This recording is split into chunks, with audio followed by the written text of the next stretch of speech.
Hi, I'm Dennis Weiss. Welcome to Why Like Ike. We're at the Eisenhower Presidential Museum in the Education Room. I have two great guests for you today, Pam Sanfilippo, Jim English, and they are the experts in what we're talking about today, which is Ike and education at Abilene schools. So we're going to have a lot of fun talking about a young Dwight David Eisenhower. Right? Right. Okay, so you have artifacts, you have papers, you have pictures. Who's kicking us off? Well, Jim, start us off. Well, let's start with grade school. Okay.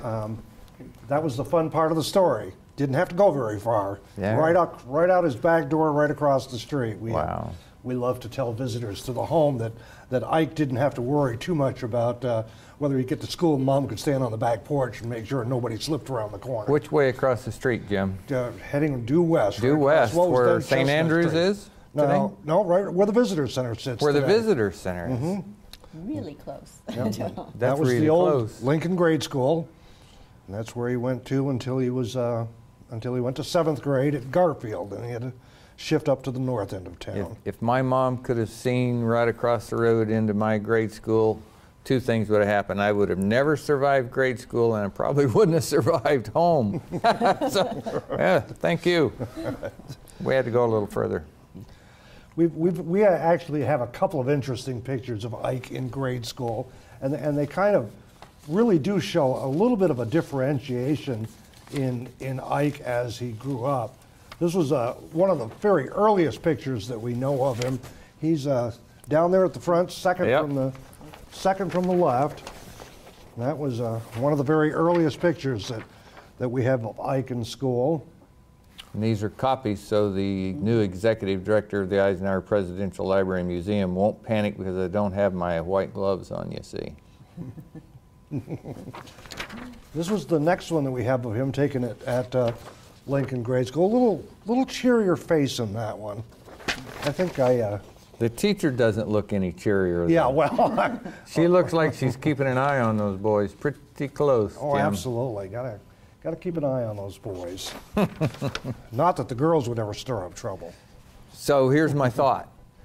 This looks like my dad's grade school picture. Looks like probably your dad's grade school picture because they're all the same generation. This is schools anywhere in America because Dwight David Eisenhower was just a Abilene, Kansas, anywhere in America, little boy. Absolutely. You know, just one of a herd of boys. That's that right. Came from the same family that all fed through the Lincoln Grade School system. And teachers had already put up with two of his brothers. Well, I had similar problems. They knew what was coming by the time I got there. So. Yeah, they may not have ever quite guessed what they were getting when they got Ike. Probably. You know, I think we focused on Why Like Ike programs before, Pam, about this, but the uniqueness of Dwight David Eisenhower as a president and a general and a man who gave the world a second chance at freedom.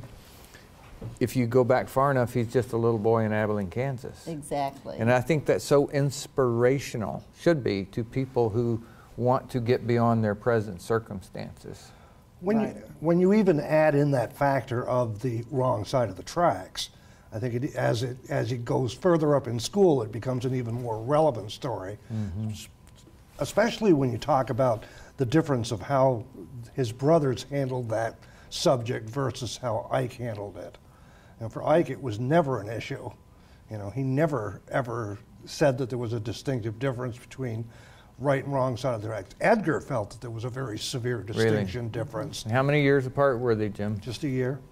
Okay. But they graduated the same year in high Okay. school. That's so. interesting. Yeah, interesting points of history that make that twist around. Right. And I think the thing for all of the boys is how strong their parents were as role models, and the expectation that all of the boys would not only get through K through 12 or first through 12th grade education, but would also go on to college.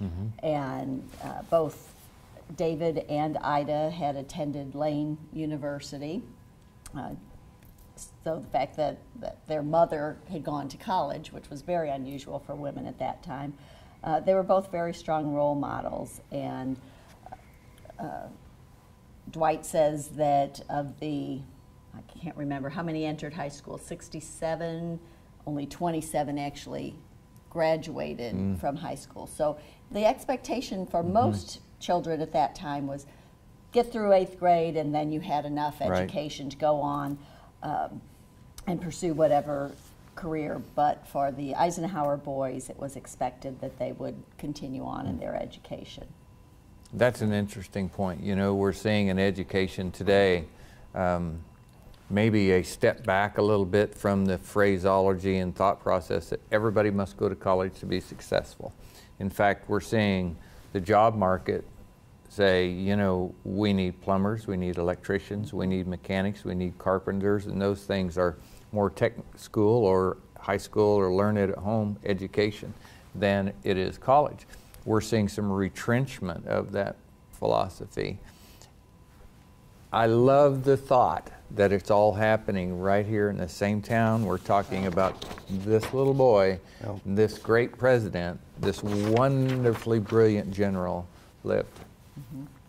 And again, his dad didn't graduate from Lane University, but when he was working at Bell Springs Creamery, he could see that technology was changing. And so he went to correspondence school for refrigeration engineering. Again, that must have had an impact on Dwight and his brothers to say, you want to move ahead, you see what's coming, you prepare yourself for that. And that's exactly what we try to teach our kids today. And that concept of self-education was such an important part of this whole family unit. Home study guides brought heat, electricity, and plumbing to that house. David brought in books on all 3 subjects, sat down with all the boys. They all studied the self-help study guides of how to do it, went about and did it. That's a great story, Jim. Let's say that twice. People need to hear that, I think.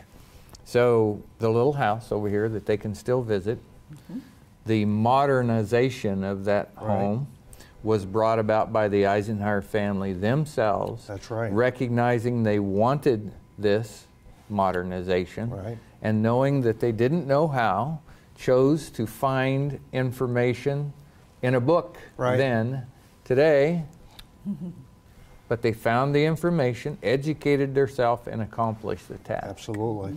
Is that not the American story? For sure. I mean, that's the influence of David figuring out what a correspondence course was and doing it in refrigeration. That's what we try to impress people in the home with. When did refrigeration come to America? Not at 1900. He was studying it in 1898. Refrigeration, practically unheard of at this point in America. That's amazing. And he became an early holder of a degree in refrigeration. That's amazing. And then at school, the idea of, you know, a practical education, maybe what we would call vocational. We have an example here of the footstool that is usually on display in the boyhood home that we're not sure which one of the Eisenhower boys actually did in woodworking class, shop class, we would call it. Well, I don't know if that's even what they call it today. Yeah, right. Industrial industrial arts. Yeah, industrial arts. But a great sample of the boys' work with the AHS for Abilene High School. I loved the bit when the technician was explaining to us what was up here today and what we could touch and what we couldn't. He said all the boys claimed to make that stool. Well, isn't that, again, just the common thing? My brothers and I would argue over things that, you know, are contribution or reality. Of all of us probably did some part of the thing, but they all found that worthy enough to want to claim they were the generator of it. They each made one, and whoever, you know, this whichever one survived. That's right. right. Yeah. So we have that as well. And Ike said that the education at the time was expected to produce citizens who could inform themselves on civic problems. And I think that's something we kind of forget today. You know, kids will ask, you know, why do I have to learn this? whatever, algebra. Usually it's referring to math. Quite often it's referring to history as well.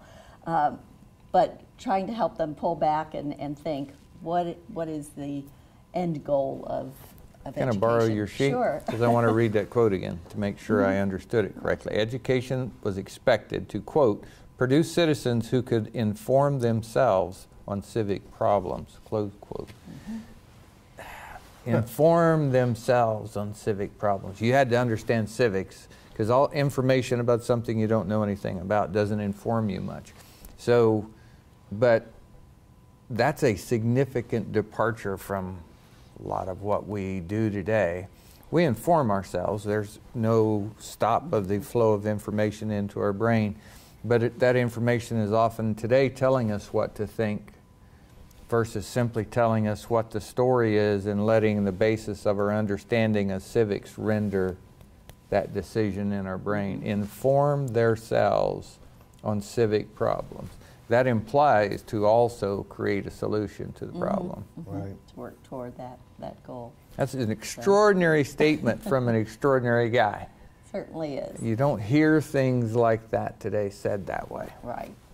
And, that isn't to say Dwight always paid as much attention to his studies as That's why he's my president.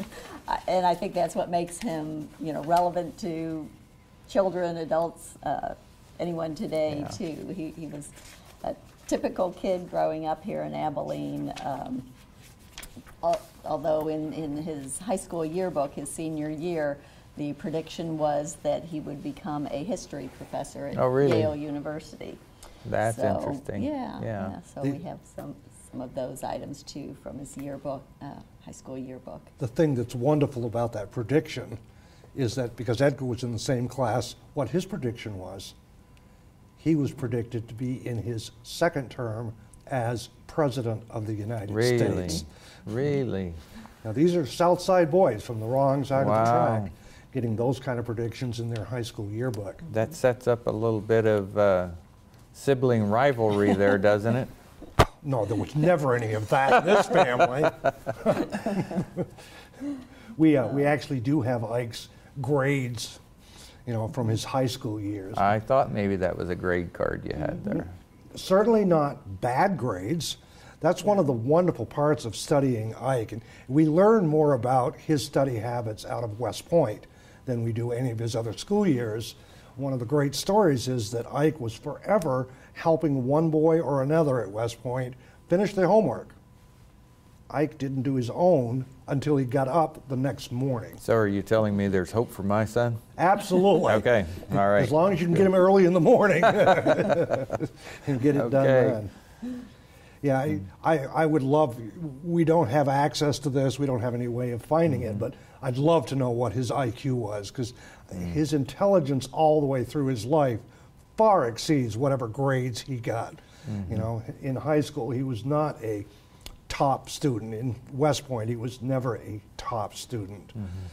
But yet, within 15 years, went to the Command and General Staff College and finished #1 like it was a cakewalk.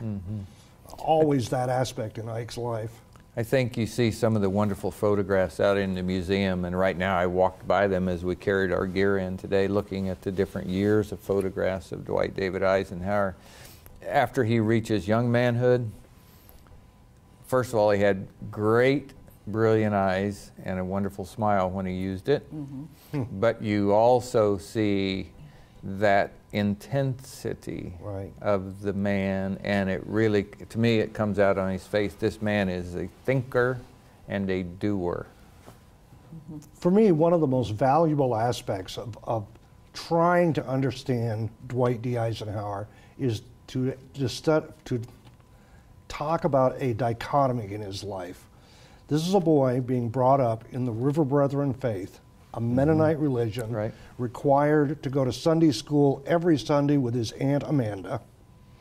And this is the boy that when he got his hands on a book similar to that one in ancient history, fell in love with Greek and Roman warfare. And the study of warfare from that point forward throughout his life becomes a powerful force in his life. So much so that he used to spend so much time with the history book in his own house that his grades would slip and his mother would have to take the book away from him and lock it up.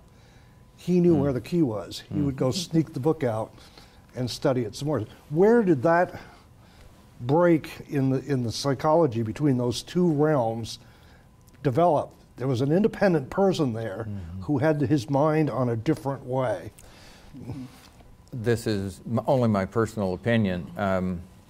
I heard Chuck Swindoll say this a long time ago, and it really stuck in my head. When God wants an impossible task done, he finds an impossible man and breaks him, and then remakes him in the mold that he wants to accomplish the task. I think of many stories throughout history where people grew up to be something completely different than it looked like they were aimed at, as how they were born, what family they were in, and all of those things. It's quite clear to everybody, no matter your perspective, that there are callings for people in life, that people are responding to a calling. I think Dwight David Eisenhower definitely had a calling for the brilliance of putting people in a room and coming up with plans that had a high probability of success. He's just so unique in that whole dynamic of the French, the British, the Russians, and us.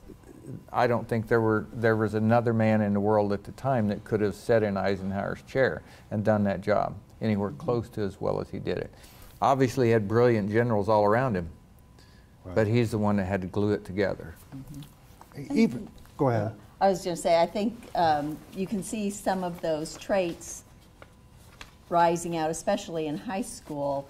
Of course, everyone knows Ike loves sports, especially baseball and football. But the high school, there was no organized school sports team, and so the boys started their own Abilene Athletic Association. Really? Abilene High School Athletic Association. And so